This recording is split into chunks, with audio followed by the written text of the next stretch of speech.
어제보다 확 줄어들었어요. 오늘 날씨가 추워서 그런지 재직 세미나라서 그런지 일본을 강타한 아름다운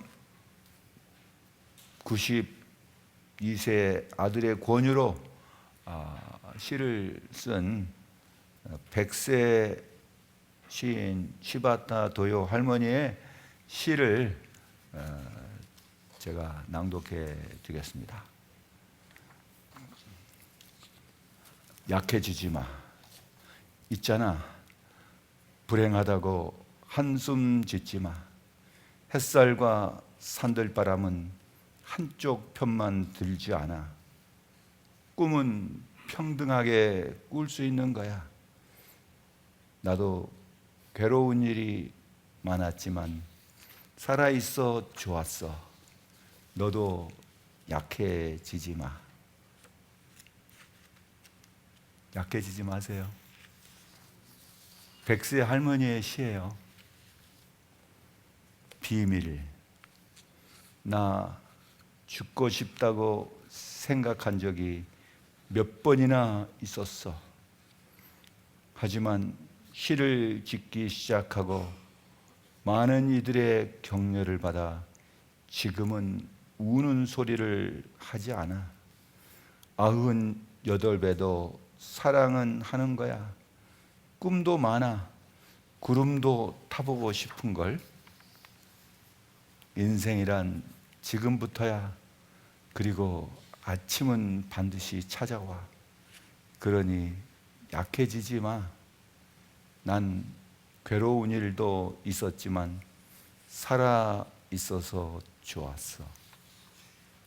약해지지 맙시다. 여기에 있는 백세 할머니가 쓴 시예요.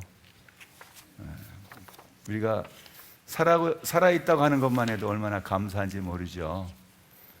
저는 그걸 실감합니다. 날마다 나의 삶이 살아있다고 하는 것에 감사를 하고 있어요. 거울을 볼 때마다, 거울에 비친 내 모습을 볼 때마다 참 감사합니다가 나와요. 얼마나 많은 사람들이 오늘 있기를 기대했는데 정말 오늘 이 시간 나에게 주신 것이 너무나도 감사하죠. 그 생각하면은 내가 섭섭했던 거, 미웠던 거 이런 것도 다 용서가 되고 다 이해가 돼요. 내가 살아있다고 하는 그 한 가지 사실만 가지고도 우리가 많은 것을 다 품을 수가 있는데 또 살아있기 때문에 우리의 마음이 아프고 상처받고 미워하고 섭섭하고 서운하고 때로는 그것 때문에 화도 나고 참 살아가는 게 무엇일까? 그런데 우리가 우리의 삶의 의미를 어디다 두느냐 참 중요하죠.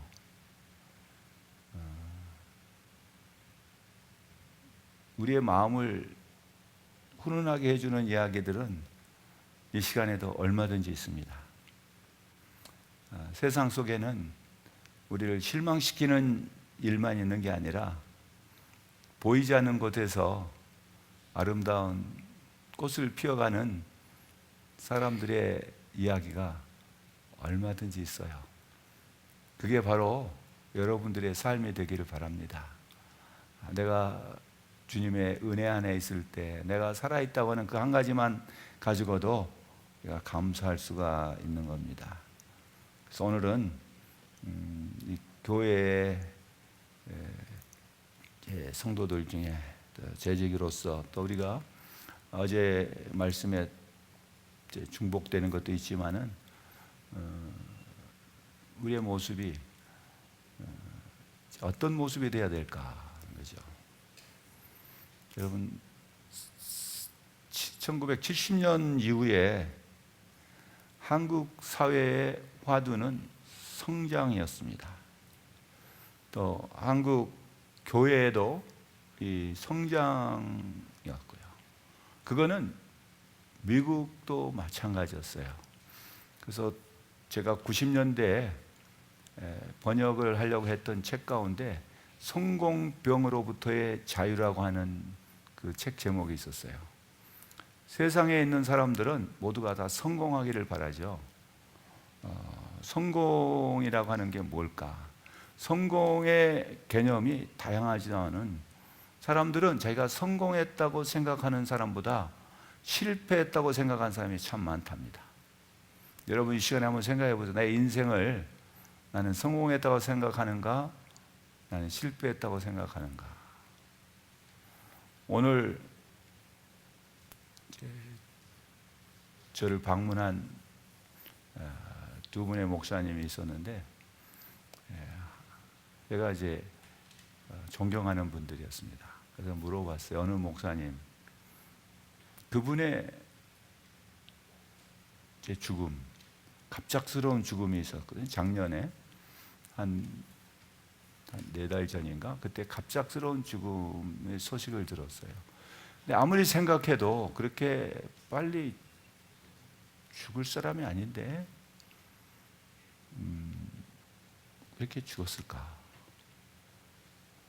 근데 그분이 목사예요.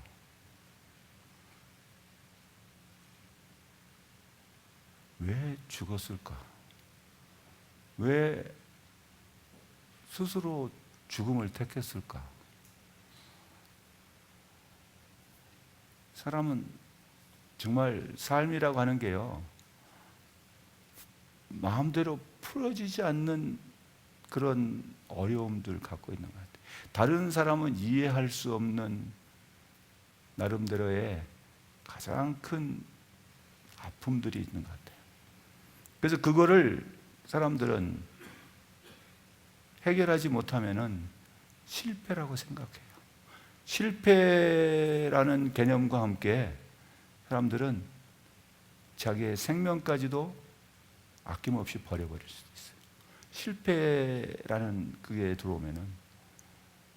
근데 우리가 실패가 아닌 성공, 혹은 또 성공이라고 하면은 성장이라는 말과 이렇게 비교해 볼 수가 있는데, 사업도 성공이라는 말은 사업이 성장해야 되는 거고, 또 내가 하는 일이 뭔가 자꾸만 불어나야 되는, 수입도 불어나고 뭔가 자꾸만 늘어나야 되는데 자꾸만 줄어든다 그러면 그걸 갖다 성공이라 하지 않고 실패라고 그래요.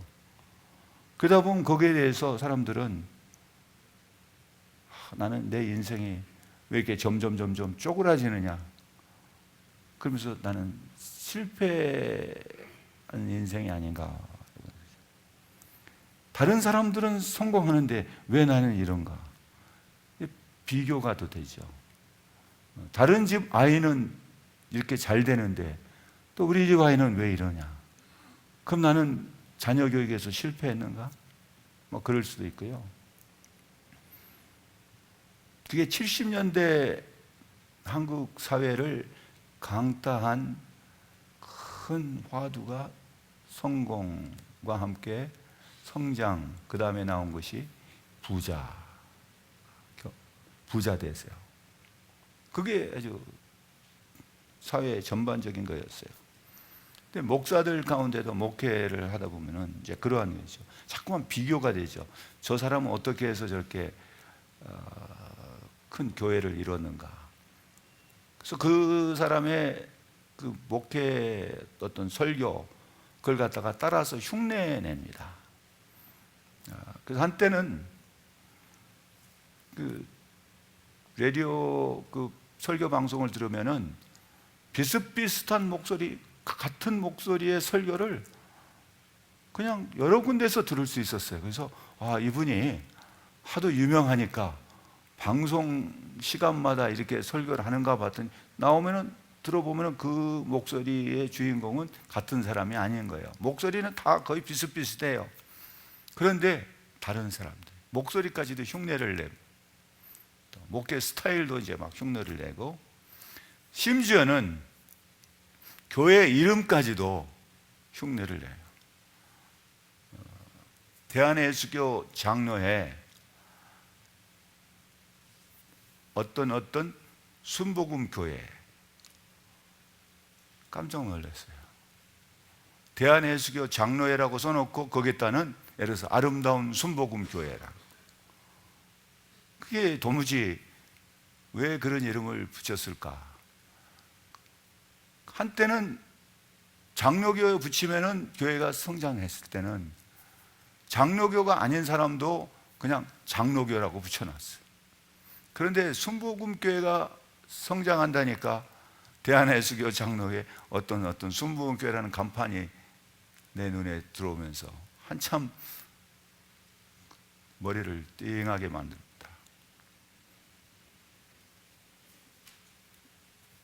우리말에 뭐로 가도 서울만 가면 된다는 그러한 말이 있죠.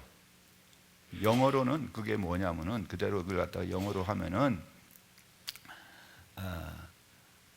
결론이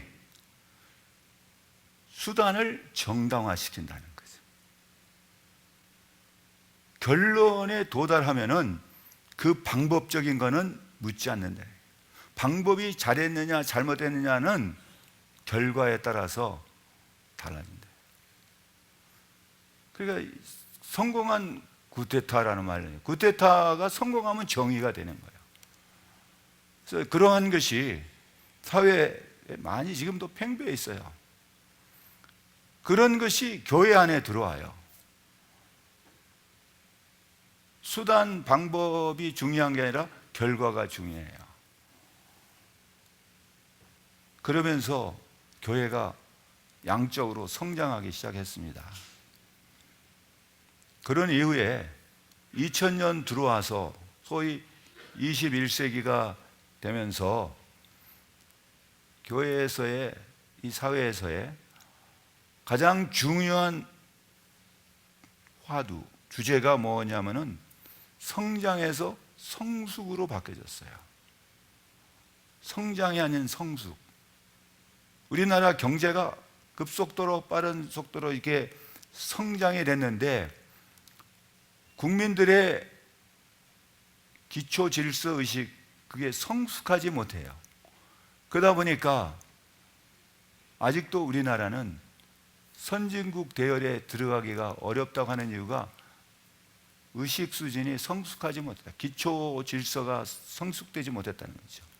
교회도 마찬가지. 그래서 성장이라고 하면은 양적인 팽창을 얘기해서 숫자적인 증가를 얘기하는데, 성숙은 개인, 그리스도인, 교인 한 사람 한 사람의 영적인 성숙도를 얘기해 줍니다. 그 사람의 삶의 모습이 얼마나 그리스도를 닮아가고 있느냐. 그렇죠? 진정한 성장의 기초가 성숙한 그리스도인에서부터 시작해야 되는데, 성숙함이 빠져버린 성장에만 있다 보니까 오늘날 한국 사회와 한국 교회가 많은 혼란에 빠져 있다는 겁니다.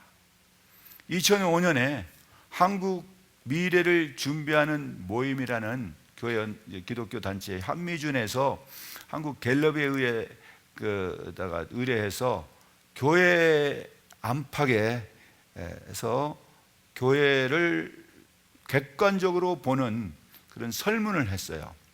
근데 그 질문 중에 이런 질문이 있어요. 한국 교회가 가지고 있는 가장 큰 과제 또는 문제점이 무엇이라고 생각합니까? 한국 교회가 가지고 있는 가장 큰 문제점이 뭡니까? 라고 질문을 한 그에 대해서 한 가지만 말씀해 주세요 했는데, 교회 내에 있는 교인들이 지적한 것은 양적 팽창에 너무 치중한다 그랬어요. 또 교회 바깥에 있는, 교회를 나오지 않는 사람들에게서 교회를 바라보면서 그 세상 사람들이 한국 교회의 가장 큰 문제가 뭐냐고 물어봤을 때 답이 그거였습니다. 양적 성장과 팽창주의라고 대답을 했어요. 그러면서 한국 교회가 앞으로 변화해야 할 가장 중요한 것으로 뭐를 꼽았냐면은 외형에 치우치는 경향에서 탈피해야 된다. 외적인 성장을 추구하지 말고 내적인 성숙함을 추구하라는 거죠. 그래서 21세기가 되면서 이제 성장 일변도에서 이게 바꿔져요. 성숙한 교회로. 그게 지금 과제예요. 한국 교회 미래를 바라보면서도 많은 학자들과 또 목회자들이 하는 이야기가 어떻게 하면은 교회를 정말 그리스도의 몸으로 그리스도가 주인이 되는 그런 성숙한 교회로 만들어 가느냐는 거죠. 그것은 성숙은 우리 주님이 교회를 향하신 명령이고 또한 그것은 주님의 뜻입니다. 때문에 우리가 기억해야 할 것은 진정한 영성이라고 한다는 것은 우리가 바로 인격적으로 우리의 삶이 그리스도를 닮아가는 거예요. 한때 많은 말 중에 교회에서 영성이라는 말을 참 많이 썼어요. 그 사람이 영적으로 뭐 아주 참 어떤 질을 표현할 때 영성 그런 표현을 했는데 그것이 바로 뭐냐면 교회가 얼마나 성숙한가 아닌가는 그 교회에 주님을 닮아가고 싶어하는 성도들이 얼마나 많은가, 주님의 말씀을 얼마나 사모하고 있느냐. 쉽게 얘기하면은 그들의 삶 속에서 그리스도인의 삶을 살아가는 사람들이 얼마나 있느냐는 거죠. 그래서 건강한 믿음이냐 아니냐는 것은 내 삶 속에 어떠한 증거가 있냐 이거예요. 내가 건강하다고 하면은 여러분 이 신체적으로도 건강한 사람은요 걸음걸이가 다르잖아요. 아픈 사람과 병원에 가보면은 그게 딱 나타나잖아요. 환자하고 퇴원하는 사람들하고 바로 전까지 환자복을 입었던 사람이 퇴원하고 일반 복을 이제 옷을 입고 나올 때는 걸음걸이가 달라요. 환자복을 입고 다닐 때 막 뛰어다니는 사람 별로 없어요. 환자복을 입으면은 그냥 그 순간부터 본인도 모르게 걸음걸이가 달라지죠. 그런데 그 벗고 딱 퇴원해서 나올 때는 그들의 걸음걸이가 달라지는 거예요. 건강한 사람의 특징이 있던 것처럼 우리가 교회에서 성숙한 교인, 성숙한 성도들의 특징, 하나의 표징, 하나의 겉으로 볼 수 있는 나타나는 증거가 뭐냐. 첫 번째는 어제 말씀을 드렸는데 그게 뭐냐면은 어제 읽었습니다마는 뭐라고 해서 4장 13절인데 한번 읽어볼까요? 우리가 다 하나님의 아들을 믿는 것과 아는 일에 하나가 된다. 첫 번째가 그게 뭐냐? 성숙한 그리스도인의 표징은 여기에 나오는 것처럼 하나님의 아들을 믿는 것과 아는 것 일에 하나가 된다는 거예요. 여러분, 내가 믿는 것과 아는 것이 따로따로가 되는 게 아니라는 게 하나가 된다. 어제 그 부분에 대해서 말씀을 드렸어요.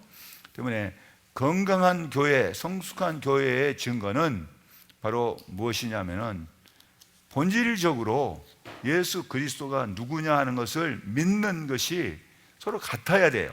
제가 말씀을 드렸지만은 교회의 성도들에게 예수가 누구십니까? 라고 물어본다면은 우리 새순교회 성도들의 여기에 지금 참석한 여러분들의 답이 다 똑같아야 된다는 얘기예요.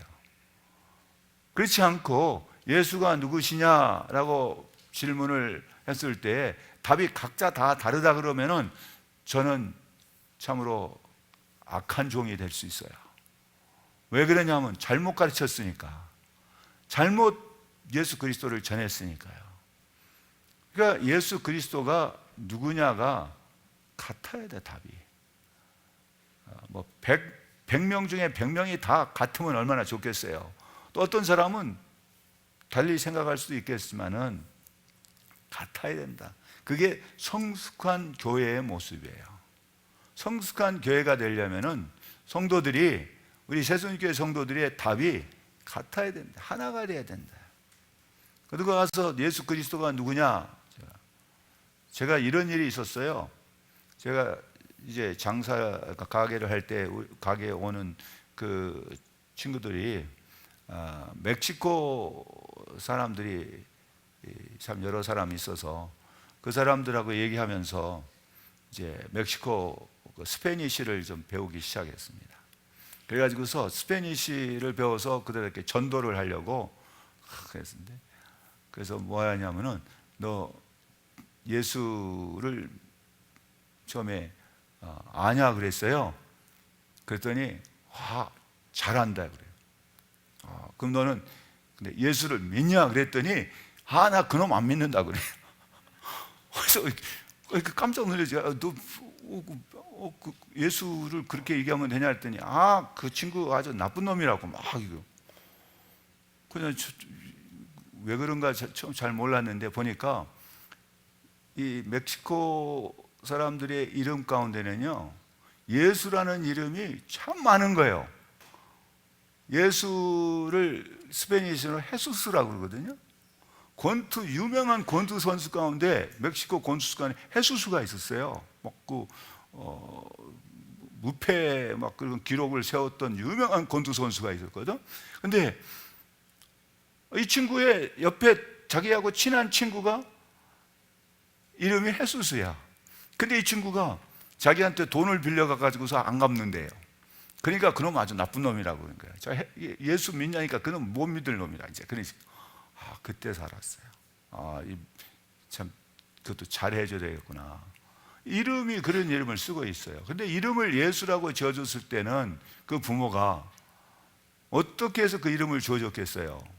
그 이름에 걸맞게 살으라고 지어준 건데 정말 그걸 보면서 이름도 잘 지어야 되겠구나. 그러면서 이제 떠오르는 게 뭐냐 하면은 알렉산더 대왕이 자기의 그 부하 가운데 술 먹고 그냥 난동 부리는 그런 부하가 있어요. 그래서 불러다 놓고 내 놈, 너 이름이 뭐냐 그랬더니 알렉산드라 막 그런 식으로 하는 거예요. 그랬더니 알렉산더 대왕이 뭐라 하냐면 너 이름을 바꾸던가 너 술을 끊던가 하라. 너 이름 때문에 내가 내 이름이 먹칠을 한다. 그래서 이름을 바꾸든. 말하자면은 우리가 그리스도인, 우리가 작은 예수란 말이죠. 우리가 살면서 우리의 모습 속에 그런 증거가 있어야 되는데 우리의 모습을 보고 사람들은 나 그 사람 보니까 예수 믿고 싶은 생각이 뚝 떨어졌다. 이러면 안 된다는 거죠. 그 사람을 보니까 나도 예수를 믿고 싶다. 그런 것이 바로 뭐냐면 성숙이라는 단어로 표현할 수 있어요. 나는 자세한 건 잘 몰라서 설명은 못 해줘도 이런 겁니다 하고 내가 내 삶 속에서 뭔가 보여줄 수 있어야 하는 증거, 그게 바로 성숙한 그리스도인의 모습이에요. 두 번째는 뭐라고 그러냐면 14절인데 14절 한번 읽어볼까요?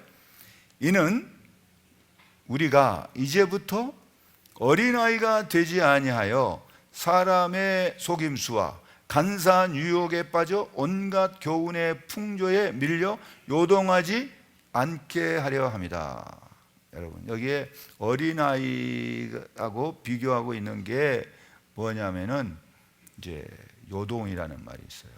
어린아이가 어떠냐 하면은 사람의 속임수와 간사한 유혹에 빠져가죠. 잘 빠져요. 아이들은 속이기가 쉬워요. 아이들한테 아주 참 속이기가 쉽다는 얘기는 아이들은 말을 잘 고지 듣는다. 그냥 무슨 말하면 그러냐고 다 받아들이죠. 그런데 아이들의 질문에 대한 답이요, 어른들은 참 이해하지 못하는 답변을 할 수 있어요. 유치원 아이한테 물어봤어요. 선생님이 너 부모님 계시냐? 예. 너 부모님 이름 아냐? 예, 이름 대라. 이름을 댔어요. 그럼 부모님 연세가 몇 살이냐? 아버지 연세가 몇 살이냐? 그랬더니 뭐라고 대답하냐면은 자기 나이를 6살이니까 6살이요. 아니 아버지가 무슨 6살이냐니까 내가 아는 아버지는 6년 됐으니까 뭐 웃지도 않네. 네. 자기가 아는 아버지는 6년 됐잖아요. 6년. 그게 6살이에요. 아이들의 답변을 어른들이 이해를 못한 거지. 아이가 잘못 대답한 게 아니잖아요. 나는 그 아버지를 6년 동안 알았으니까 6년 6살이다. 우리는 자기 수준에서만 나의 고정관념에서만 뭐를 받아들이고 이해하려고 보니까 성경 말씀도 그렇고 그걸 잘 받아들이지 못하는데, 여기에 어린 아이라는 표현은 사람의 속임수 간사한 유혹에 잘 빠진다는 얘기예요. 그런데 여기서 뭐냐면 성숙이라고 하는 거는 어린아이가 되지 않는다는 거, 어린아이처럼 잘 속지 않는다는 거지. 그게 뭐냐면은 여기에 말씀하고 있는 게 사람의 속임수 간사한 유혹에 빠져 온갖 교훈의 풍조의 멸로 요동하지 않는다. 요동이라는 말이 나와요. 이 요동이라는 것은 뭐냐면 바로 미숙한 성도의 특징이 쉽게 요동하는 거예요. 이거는 바람이 불면은 배가 뭐 이쪽 갔다 저쪽 갔다 사공이 없는 배와 같아요. 우리의 신앙도 어떨 때는 막 이쪽으로 갔다 저쪽으로 갔다 막 그냥 왔다 갔다 해요. 그런 모습이 될 수 있어요. 자기의 감정에 따라서 신앙도 왔다 갔다 해요. 어떨 때는 막 뜨거웠다가 어떨 때는 그냥 또 그런 거 어디 싹 가버리고 어떨 때는 막 쭉 하다가 어떨 때는 나야 그런 식. 뭐 하다 보면은 어떨 때는 저 사람 굉장히 막 아주 참 성령 충만한 것 같은데 어떨 때 보면 저 사람은 정말 악령 충만한 것 같고요. 이게 기복이 너무 심한 게 뭐냐면 그게 요동이에요. 그게 뭐냐면 아직 신앙의 미숙함은 그렇다. 그러니까 어린아이같이 간사한 그런 유혹에 빠져가서 흔들리는. 그래서 성숙이라는 거는 그렇지 않다는 거죠. 요동하지 않는 거예요. 요동하지 않는. 어떠한 환란이 와도 어려움이 와도 정말 힘든 일이 온다 할지라도 우리는 요동하지 않는다. 왜 요동하느냐? 여러분, 요동하는 가장 큰 이유 중에 하나는 우리의 마음이 불안하기 때문에 그래요. 마음이 불안. 내가 알고 있는 것이 확실하지 않으면 그 시험 볼 때 답이요. 시험 볼 때 불안한 이유가 뭐냐면 확실히 모르니까 그래요. 그럼 시험 답안을 이제 시험 문제를 딱 받았을 때 답을 모르면은 시험 시간이 결코 즐거운 시간이 아니에요. 그런데 공부를 잘하는 거 못하고 간에 내가 열심히 해서 뭔가를 확실히 알고 있으면은 시험이 두렵지 않아요. 그래서 시험에 대한 그 두려움, 사람들한테는 시험에 대한 두려움이 있어요. 그 이제 심리학적인 용어로는 테스트 포비아라는 그 시험 증후군, 뭐 두려움증 그게 있는데 저한테도 그게 있었어요. 그래서 시험 시간 딱 되면은 막 배가 아프거나 또 그냥 머리가 아프거나 어떨 때는 시험 공부를 딱 했는데 아는 것이 나왔는데 갑자기 머리가 아무것도 생각이 안 나요. 그런 때가 종종 요즘 어떠냐면은 내가 앞에 있는 우리 전향욱 집사라고 얘기를 했는데 그래놓고서 다른 사람한테 얘기하는데 그 이름이 생각이 안 나는 거예요. 분명히 바로 앞에 얘기했는데 또 하려면 누군지 잘 이름이 생각이 안 나요. 그런 것처럼 어떤 두려움이 있을 때는 내가 알고 있는 것에 대한 불안함이 있어 잘 그게 싹 사라질 때도 있어요. 그러나 내가 그럴 때 어떻게 하느냐, 그것 때문에 제가 기도를 참 많이 했습니다. 공부 열심히 했는데 답을 알았는데 쓰려고 딱 펜을 들고 쓰는 순간에 답이 딱 다 사라져 버린 거예요. 그것 때문에 기도를 참 많이 했어요. 근데 내가 뭔가를 분명히 알면은 거기에 대한 두려움이 없죠. 그런 후에 내가 나름대로 공부하는 방법을 개발을 해가지고서 아주 거기에 대한 확신을 잘 알게 됐어요. 시험지를 딱 받으면, 시험을 본다 그러면은 참 그다음부터는 그 시험 시간이 기다려졌어요. 그래서 이게 시험지다 그러면은요, 여기다 답을 쓰라 그러면은 그 답이 여기 그냥 그대로 딱 앞에 보여요. 이게 답이. 그러면 그냥 쓰기만 하면 되는 거예요. 얼마나 빨리 쓰는지 제일 먼저 쓰고 나요. 학교에 그 시험 볼 때 그 교수가 너 이렇게 빨리 쓰고 나가냐? 그런데 답안지가 한두 장 있는 게 아니라 다른 애들보다 더 많아요. 그걸 딱 쓰고 나가서 이제 답을 보면은 그 점수를 보면은 참 뭐 100점 못 받으면 95점이고 거의 다 100점. 그래서 교수가 이제 놀라는 거지. 너 이렇게 빨리 쓰고 나가냐? 그런데 어떻게 점수를 이렇게 잘 받냐? 내가 분명히 알고 있으면은, 답을 알고 있으면 쓰는 것이 금방 쓸 수가 있어요. 그런데 모르면은 그 불안함 때문에 이게 모두 왔다가 답이 이건가 저건가 막 왔다 갔다. 신앙적으로도 내가 믿는 것이 확실히지 않으면은요, 내가 믿는 것이 내가 아는 것이 확실치 않으면은 왔다 갔다 해요. 내 신앙적인 것이 분명하지 않으면은 여러분 이게 왔다 갔다 합니다. 여기가 맞는가 저기가 맞는가, 여기도 한번 가서 기웃 저기가 도서 기웃. 그러다가 어디로 빠지냐면은 이단으로 빠져요. 이단, 처음부터 이단이란 말 안 하죠. 근데 거기 들어보면은 그럴듯하거든요. 그러다 보니까 거기에 점점점 빨려 들어갑니다.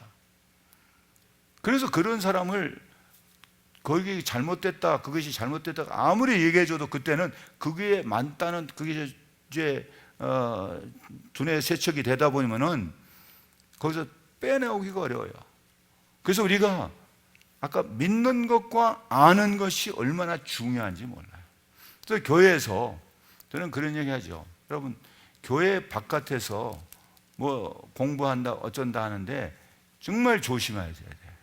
그걸 하려면 분명히 물어보시고, 이게 어떤 데인다, 그것도 교육자들한테 이런 데 가도 되느냐 진짜 물어보고 다시 해야 돼요.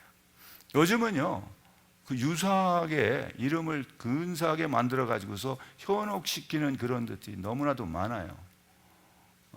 그렇기 때문에 우리가 교회에서 하는 것 위에 바깥에서 하는 것은 굉장히 불안합니다. 그리고 그걸 누가 가르치냐?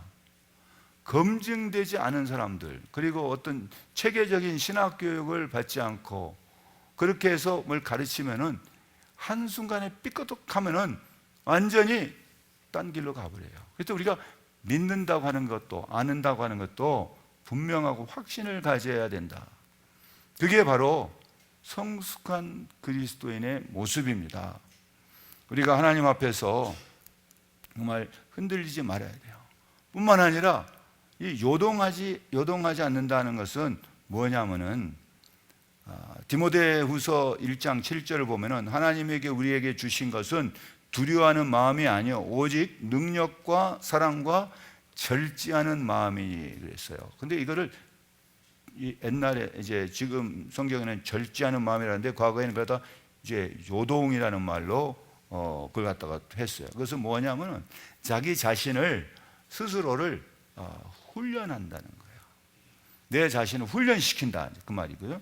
또 그 비슷한 말이 잠언 16장 32절에는 노하기를 더디하는 자는 용사보다 낫고 자기 마음을 다스린 자는 성을 빼앗는 자보다 나으니라 그랬어요.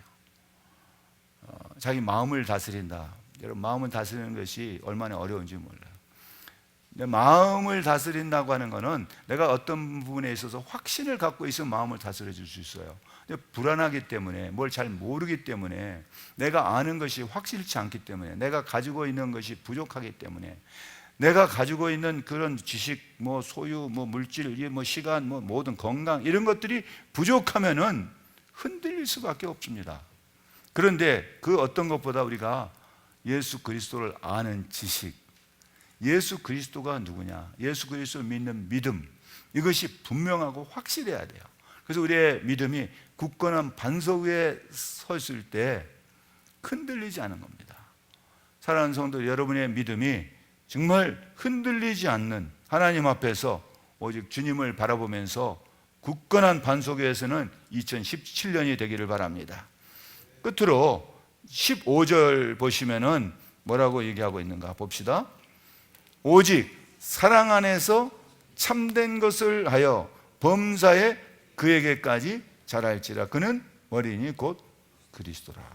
여러분, 우리가 어디까지 자라냐, 자라는 어떤 그 목표를 정해놨어요. 바울이 이건 우리가 어디까지 자라야 되느냐 하면 이제 자라는 것이 자란다. 성장이지만은 그 자라면서 우리는 어떻게 돼야 되는가? 여러분, 이제 예수님께서 자라실 때 어떤 모습이었나를 좀 누가복음 2장을 한번 펴보세요. 2장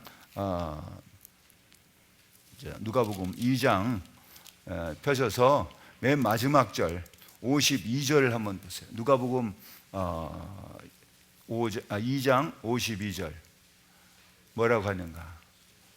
자, 한번 다 같이 읽어볼까요? 예수는 지혜와 키가 자라가며 하나님과 사람에게 더욱 사랑스러워 가시더라 그랬어요. 여러분, 여기서 예수는 지혜와 키가 자라가며, 키가 자라가는 성장한다 그래요.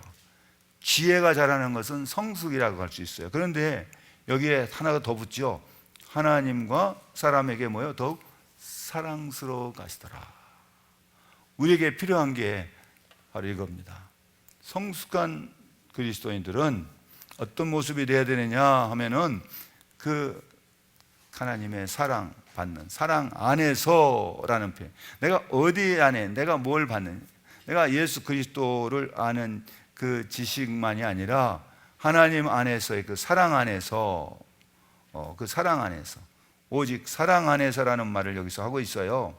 그래서 여기 15절에 오직 사랑, 그 앞에 3이라고 하는 글자가 써 있죠, 숫자가. 근데 맨 밑에 보시면은 성경의 맨 밑에 3에 뭐라고 그랬어요? 사랑 안에서 자라자, 그런 표현이었어요. 이게 성숙의 의미예요. 여러분, 사랑을 받으면 그 사람은 성숙해요. 음식을 먹으면 성장을 하고 하나님의 말씀을 먹으면 영적으로 성숙해집니다. 사람의 키는 음식으로 키울 수 있으나 하나님을 아는 지식은 하나님의 말씀으로만 키워져요. 성숙은 하나님의 말씀, 또 하나님의 사랑 안에서만 우리가 성숙해진다는 것을 기억하시고, 우리는 정말 2017년 코람데오 하나님 앞에서라고 하는 것은 하나님 사랑 안에서라는 말과 같아요. 하나님의 사랑 안에서 여러분의 삶이 정말 성숙해지는, 그래서 우리 새순교회가 성숙한 그리스도인들이 모이는 그런 교회가 되기를 간절히 소망합니다. 우리 한번 기도합시다. 여러분, 기도하실 때에 정말